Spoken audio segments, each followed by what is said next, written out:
안녕하세요. 자, 오늘은 교재 186쪽 나갈 차례죠.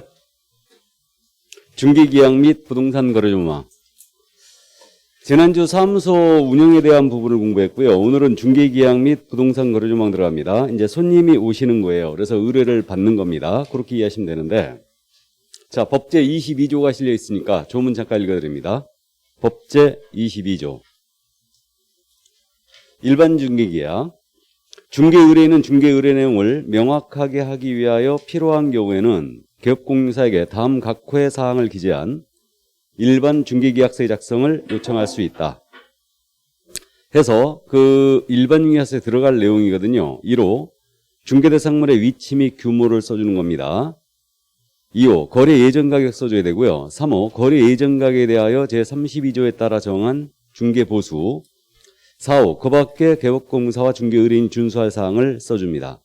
자, 영제 19조로 내려갑니다. 영은 시행령을 얘기하죠. 대통령 영이에요. 영제 19조 일반 중개계약 국토교통부 장관은 밑줄이에요. 국토교통부 장관은 밑줄이고 법제 22조 규정에 따른 일반 중개계약의 표준이 되는 서식을 정하여 그 사용을 권장할 수 있다. 권장할 수 있다 밑줄이에요. 자, 다음에 규칙 제13조로 내려갑니다. 규칙은 시행규칙을 말하죠. 국토교통부령이에요. 이거는. 자, 그럼 일반 중개계약서의 서식, 영제 19조 규정에 따른 일반 중개계약서는 별지 제14호 서식에 따른다. 서식이란 말 있죠. 여기에 동그라미를 쳐놓습니다. 서식이 있다란 뜻이죠. 일반의 서식이 있다란 얘기예요. 자, 그럼 중개계약 제도로 들어왔습니다. 보겠습니다. 지금 일반 중개계약을 공부했는데요. 읽어봤는 조문을. 요 일반 중개계약은 중개계약에 대한 개념이거든요. 중개계약은 이 토지를 갑이 갖고 있는 거예요. 을과 거래하신답니다. 이 거래를 A가 소개해요. 내 토지 팔아주세요. 알았어요. 이게 중개계약이에요. 그래서 중개계약은 의뢰인과 개업 공인인과사 간에 체결되는 중개의뢰에 관한 합의, 이것을 중개계약이라 한다. 그래서 또 을이 토지를 구해주세요. 알았어요. 이것도 중개계약이에요. 그래서 중개계약은 의뢰인과 개공 사이에 체결되는 계약을 중개계약이라고 부릅니다. 그러면 후일 이 의뢰인과 의뢰인 사이에 이 토지에 대한 매매, 교환, 임대차와 같은 계약이 체결되죠. 이 계약을 뭐라고 할 거냐면 이 계약을 거래계약이라 불러요. 그래서 의뢰인과 의뢰인 사이에 체결되는 계약은 거래계약, 의뢰인과 개업공사 간에 체결되는 계약은 중개계약이라 부릅니다. 그래서 지금 이 시간은 중개계약을 공부하고 오늘 거래계약까지 나갈 거예요. 그래서 의뢰인과 개공, 의뢰인과 의뢰인 이렇게 부른다. 그래서 요게 바로 이제 중개계약입니다. 그럼 중개계약으로서 일반 중개계약이 먼저 나왔거든요. 우리 법 22조의 규정을 두고 있는데 일반 중개계약은 이거예요. 의뢰인 갑이 개업공사 A한테 중개 의뢰해요. 옆집 개공한테 또 의뢰하고요. 옆집 개공 C한테 또 중개 의뢰합니다. 그리고 이 중 가장 먼저 거래를 성사시켜준 개업공사에게 보수를 주는 형태. 이게 일반 중개계약이에요. 그래서 이 집에도 내놓고 옆집에 내놓고 또 옆집에 내놓는 거죠.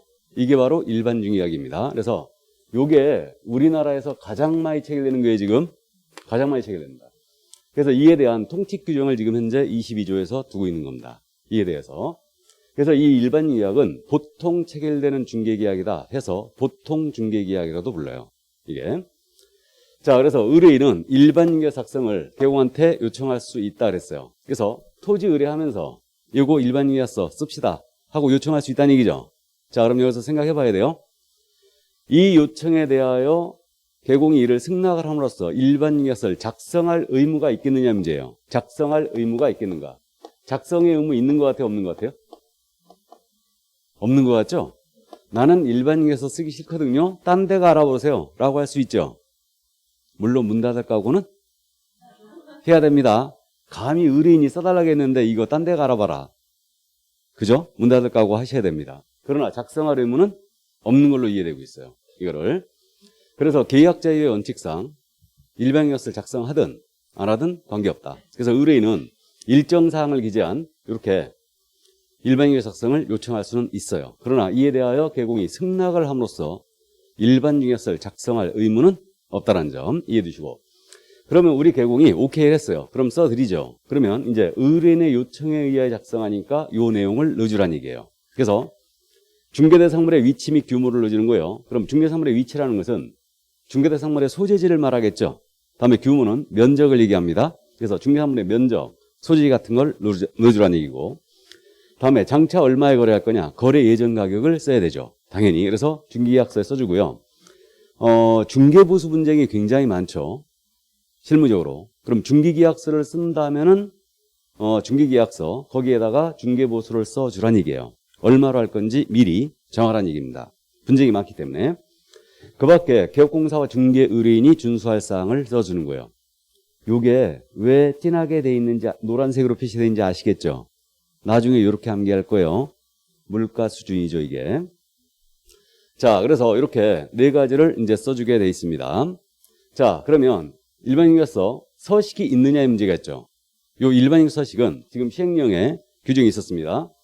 국토교통부 장관은 일반 중개계약의 표준되는 서식을 정하여 그 사용을 권장할 수 있다 그랬어요. 그래서 국토부 장관의 밑줄을 긋고 권장할 수 있다 밑줄을 긋는데 요거를 바꿔내는 걸 주의하는 거예요. 예를 들어 등록관청은 일반 중개계약의 표준 서식을 정하여 그 사용을 권장할 수 있다 틀렸죠. 또 국토교통부 장관은 일반 중개계약의 표준 서식을 정하여 그 사용을 권장하여야 한다도 틀렸어요. 그죠?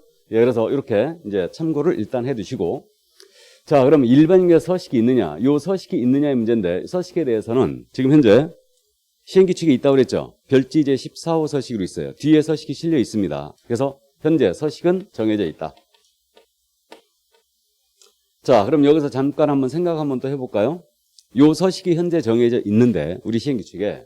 그럼 서식은 있는데, 요것을 일반계약서 작성을 할 때 사용할 의무가 있겠느냐 문제. 사용할 의무 있는 것 같아요? 없는 것 같아요? 없는 것 같죠? 사용할 의무도 없어요.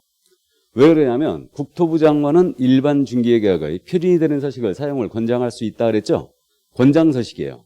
그러니까 사용할 의무는 없는 걸로 이해되고 있습니다. 그러면 일반 중개계약에 대해서는 우리 법상 어떠한 의무도 개업공사에게 부여하고 있지 않아요. 의뢰는 작성 요청할 수 있고 이에 대해 승낙할 의무는 없고 작성할 의무도 없어요. 다음에 서식은 정해져 있지만 이걸 사용할 의무도 없습니다. 근데 쓸 때는 이 내용을 넣어서 써주라는 얘기죠. 그럼 왜 규정을 두고 있을까? 어떠한 의무도 없는데. 우리나라에서 가장 많이 체결되는 게 뭐라고요? 바로 일반중개계약이에요. 그러니까 통칙 규정을 현재 두고 있는 겁니다. 자, 그럼 일반중개약서 이 정도만 이해를 해 두시고 이제 한 장을 싹 넘기면 일반인격서 서식이 있죠? 그래서 이 서식을 사용할 의무는 없습니다. 자, 그래서 서식의 내용은 후일 더 공부를 하기로 하고요. 넘어갑니다. 전속중개계약이에요. 자, 그럼 법제 23조 전속중개계약이 있습니다. 그럼 전속중개계약의 개념을 먼저 말씀드리고 시작할까요? 전속중개계약은 그거죠. 우리가 전속이란 말을 실생활에서 들어보는데 탤런트 이 모양이 모 화장품 회사와 모델 계약을 했다. 그러면 그 이 모양은 다른 화장품 회사와 모델 계약을 하지 못합니다. 그렇듯이 이게 전속이에요. 그래서 모 선수가 어디 구단과 전속 계약을 했다. 그러면 그 선수는 다른 데 못 가는 거죠. 그렇듯이 의뢰인이 개업공사에게 중개 의뢰를 하면서 나는 여기만 내놓을 거거든, 딴 데 안 갈 거거든.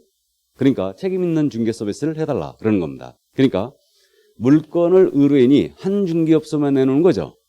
이게 바로 전속중개계약이에요. 그래서 의뢰인이 한 기업공사, 특정 기업공사 A에게만 중개를 의뢰하고 이 개공이 승낙을 함으로써 체결되는 계약이다. 그래서 혼자 물건을 받는 겁니다.